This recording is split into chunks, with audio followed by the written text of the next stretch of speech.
Chapter 2 Mastering the Four Major Fundamentals of Manga Structure.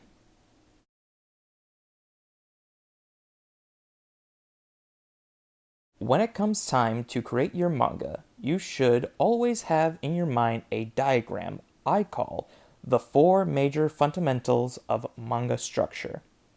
In order of importance, they are characters, story, settings, and themes. These four elements are not independent, but rather they deeply mutually influence one another. Your art is then your ultimate tool to expand and unify these elements, aided by your dialogue. In other words, what your reader will see is your artwork, but behind those drawings exist the interconnected elements of characters, story, setting, and theme. This structure provides the makeup of an entire world, or even a universe. I believe that manga is the most powerful multidisciplinary art form because it is capable of simultaneously expressing the four major fundamentals and art and writing. A creative person without the ability to draw can become an author or a screenwriter, and one without the ability to write can become a painter. But a mangaka must be able to do everything. When creating a manga, it is incredibly important not to simply draw on a whim, but to be conscious of the four fundamental elements as you draw. Am I making a good character? Is my story acceptable? Am I drawing a coherent setting? Are my themes consistent and steady? Are my drawings good enough? If you maintain a constant watch on these sorts of issues, as your editors will likely do as they read your work, you will recognize where your work needs improvement. For example, I'm not getting my character across, so I might lose those readers. A majority of works that fail to capture the readers have problems with their characters. If you can recognize it when it happens in your manga, you can think of how to correct it. Characters and settings are indispensable. It is possible for a manga to succeed based on characters or setting alone. Some professional mangaka believe that manga doesn't need a story at all, and I have to agree that, although it would be an extreme case, a manga without a story can be done. Prime examples of manga that center on characters rather than plot are The Wonderful World of Sazae-san, and this is the police box in front of Kamuri Park in Katsuchika Ward, often shortened to Kashika Kame, which doesn't contain anything that could really be called a story. The scenes of Sazae-san and her family, and of Ryu-san and Kichikeme's cast of regulars, feel more like a sketchbook diary, and their manga are powered by the characters' action and personalities alone. Of manga that succeeded thanks to their world building, the most representative example is Akira, which is set in the Tokyo of the near future, where boys awaken to supernatural powers battle in a post-apocalyptic world. It's a wonderful work and truly a masterpiece. Although published in a serial format from the 1980s into the 90s, it retains the power to draw readers of today into this world. I would add Cobra, the Space Pirate, as a manga that I believe sets out to create a spectacle, as many Hollywood movies do. The tough and cool lead character is a part of the setting, and the plot and the characters' inner workings are given comparatively less importance. A more current example would be Meshishi, which is considered a quintessential example of a manga that depicts an unseen world. The manga is set in a fictional time between the Edo and Meijin periods, and has the main character named Jinko, who is a Meshishi, a master of Meshi, and invisible creatures with supernatural powers. The manga portrays various incidents brought about by these Meshis. What I find remarkable about this manga is that despite not having incredible, appealing characters or story, the author's depictions of these natural and spiritual entities and the mood she invoked within them grabs onto the readers and never lets go. It's an unusual series, and one that gives me the sense that the author was focused on creating the setting.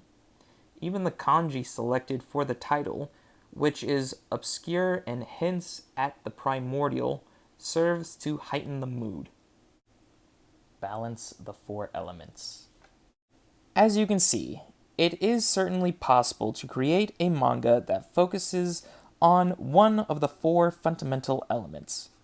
There's nothing unusual about a manga lacking in story becoming a smash hit based on the appeal its characters hold, while some mangas focus entirely on their stories and others on their settings.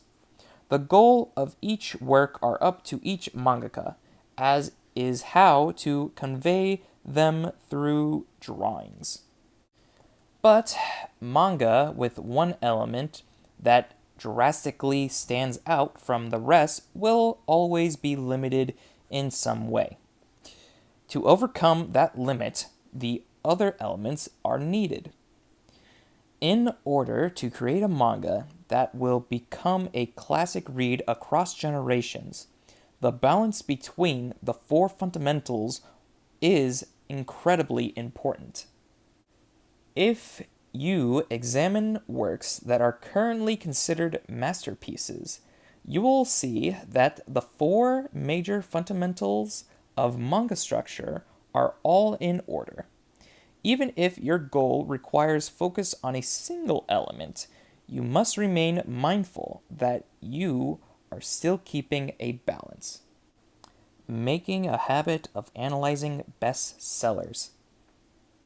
Not only when you are reading manga, but when you are reading novels or watching movies as well. Instead of thinking, oh, that was interesting, you should instead analyze why it was interesting, especially with regards of the four fundamentals. Let's talk Solitary Gourmet as an example and compare it to our diagram. Its main character is called Goro Inogashira, and the manga is about nothing more than what he eats. The setting is that of so-called B-class gourmet, down-to-earth local eateries, and Goro is a distinctive character. At first glance, story seems to be absent, but a battle-like tension between the man and the menu provides suspense over what food will come out. Besides that, by starting with an appetizer and ending with a dessert, the meals themselves follow a basic story structure. Goro follows a consistent philosophy of enjoying meals alone, and that forms that manga's theme. The author leads the reader to believe the character might go in search of romance, but no, he will only go in search of food. To Goru, an empty stomach is more pressing concern than romance. And really, that might be true for all of us. And when a person's stomach is empty, they are alone. Through that lens, Goru Inugashara is a perfect portrait of the human condition. So, Solitary Gourmet can be considered a masterpiece of food manga. As for the drawing, which brings the four fundamentals together, Goru is drawn as a everyday salaryman, but the food is drawn with complete realism. Solitary Gourmet mangaka Jiro Taniguchi is one of the best artists and maybe the best at drawing the ultra realism. Without a mangaka who was able to draw the right food, the manga would never have been able to hold up. There may be some works out there that are more popular than you feel they deserve to be. I suggest you hold those up against the four fundamental elements. If you do so, you may recognize that, for example, the characters and the story are lacking, but the setting is superb, and that must be what has struck a chord with the audience. I am constantly analyzing works in this way, and if you get in the habit of doing it as well, you'll begin to understand what you need to do to create manga that many people will want to read. Over the next several chapters, I'll go in depth on each of the four fundamental elements. Hi everyone, I know it's been a while since the last time I posted anything, but hopefully after watching the little video I sent before uploading this one, I just wanted to say thanks for watching, and hopefully everything will be more, constant than, being long periods of nothing. And I see your comments, and don't worry, I will do my very best in making sure to upload the rest of the chapters of the book. Thank you all, and have a good day.